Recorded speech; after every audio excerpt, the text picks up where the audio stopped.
Okay, so here's our hinge plate.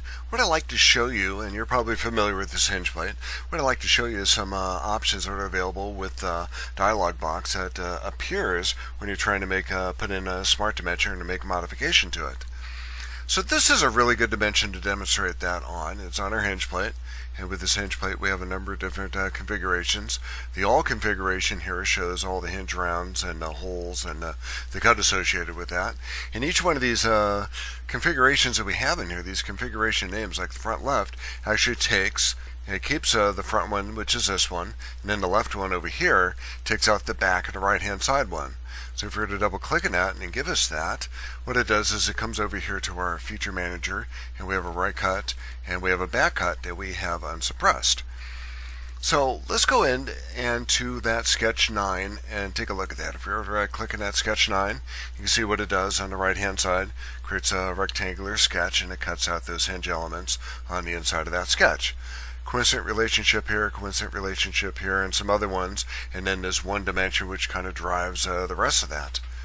So that's an arbitrary length.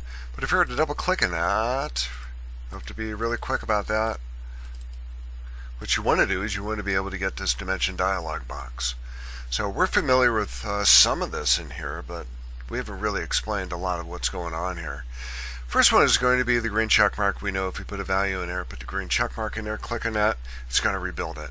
X, if we were to put a different value in there and maybe do the rebuild button, which is the third one over here, it's going to give us a preview of what we're going to get. If we don't like that, we can go to the red X and go back to the original value. Double click on that again. Let's go and bring that back up. This third or fourth button over here tells us we can reverse the sense of the dimension. So now we can put on this side. You notice that the value now is a -1 rather than a +1. If we were to go to rebuild over here, it would go ahead and make that cut in here, which is probably not what we want. So let's go ahead and reverse that back again. Then spin box increments. If we were to take our middle mouse button and scroll that up or down, you can see we have a 1/10 of an inch spin box increment in there. I don't know if you knew about that, but you could also access it by going over here to these arrows, up arrow, down arrow. Perhaps we wanted to just clear those hinge elements in there. 0.6 might be a good choice rather than 1 inch to do that. But if we want to change those increments, like maybe make that 0.5 a ½ an inch increment, what you want to do is you want to enter in that value and then press enter. And now when you take your middle mouse button, it's going to do that by a ½ an inch each time. So we can change that back. Now that we entered 0.5, you saw that value was in there before. You probably only had the one value. We can go back to the 0.1, and now we can take our middle mouse button and scroll that and get that back where it was. Now we have another one over here called mark this dimension to be imported into a drawing. So let's say we have this into a drawing. If we were to go to the green check mark over here and rebuild this so it actually makes that cut. If we were to import that dimension or this item into the drawing, you could see that with this dimension number or sketch number 9, this value is going to show, and in the drawing it's going to be like, whoa, what's that dimension into? Not really dimension into anything. So if you go into that dimension, if you know it's going to appear there when it shouldn't, if you double click inside of that, you could do this. You can unmark that for the drawing. So when you import that into a drawing, this part into the drawing, that dimension is not going to show. Go to the green check mark. Notice the dimension kind of has a purple color to it. The lines are still black, which means it's fully defined, but the value of the dimension is going to be purple. So when you see that purple dimension in there, you know it's unmarked for a drawing. Let's go back and look at a couple more things in here. These values down here. So here's our spin box increment in here too, that little wheel. We can move that around, kind of like a spin box in a way. Get that back up to 1. Here's a configuration button. We didn't talk about this before because we didn't have configurations, but when we want to make a change to this dimension, we could apply that to this configuration only, all configurations, or we could specify the configurations. If we do that, and we might want to choose like maybe back right, maybe front back, front left, maybe not back right, but front back and front left would be good. Anything that might be right, we probably don't want to have that in there. But when we do that, if we go to OK, now in those configurations, these changes we made in here in our sketch dialog box for the Smart Dimension is going to apply to that. Then when you're all done, green check mark. And rebuild. And we're back to where we were before.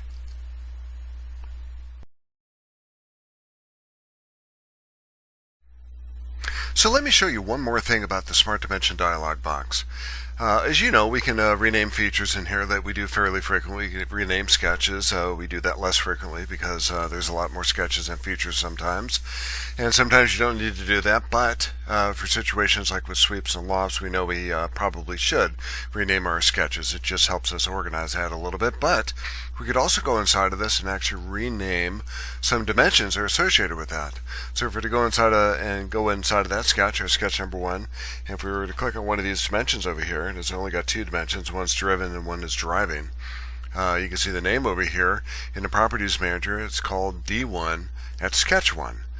So it's called Sketch 1 because that's its name. We haven't changed that. It just incrementally adds numbers to the sketches as we continue to add sketches into our part. But D1, we can actually change that to something else. We can't really change the name Sketch 1. We can't call that like base sketch, base-sketch. It's not going to let us do that. It's going to add that base sketch onto the D1, and now it's got 2 ats in there, and really doesn't like that. But we can change that this part to maybe depth. So it's going to be depth at sketch 1. We can call this maybe width and do the same thing. Width at sketch 1. And if we want to rename the sketch, we're going to have to go back here in the old-fashioned way and maybe call that base sketch. So now, when we go into the configuration manager and maybe create a design table, now we're going to have something that's a little bit more descriptive. This one's going to be called, if we were to click on that dimension line over here, it's going to be depth at base sketch. And now we have something really that is very descriptive, and we can actually make modifications to with confidence that we're actually changing the right value. So that's one way to change the name of a dimension. The other way, as you can imagine, if we were to double click on that, let's try that one more time. Just be real quick. There we go. There's our dimension dialog box. We could change it up here too. We kind of went over this real quick, but instead of calling that depth, and you'll notice that when we do click on it, the at portion of it and the name of the sketch itself disappears. It just gives us the capacity to change the name of the dimension, and we can call that depth to maybe back or something like that, or maybe we can call that maybe the length if we had a different perspective on it. We can do that too. So whatever name you want to put it or give it, you could do that. And we're going to go ahead and reverse that direction. Somehow that got changed. But now it's called length at base sketch. If we go to the green check mark, that kind of puts it into place. So as a summary here, what we covered in here was all these different options up here. We started from the top and worked our way down. It's a nice compact little dialog box. Of course, the green check mark says save the current value and exit the dialog. The red X allows us to exit the dialog too, but whatever changes we made is going to go back to the original value. If you want to see what it looks like, we can go ahead and rebuild that, regenerate the model with the current value.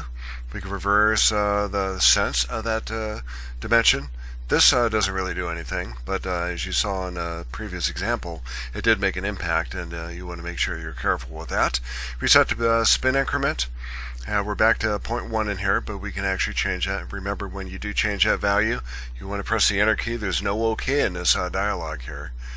And then we can mark it for drawing or unmark it for a drawing. If you don't want a dimension to appear in a drawing, like maybe this dimension up here, we can unmark that, and it will not appear in the drawing unless we go through the extra effort and tell it to do so. And then we can change the name of the dimension over here. You change the value down here. Here's a spin wheel over here. We can go up and down for our spin increments if we want to do that there too. And then we can assign the configuration.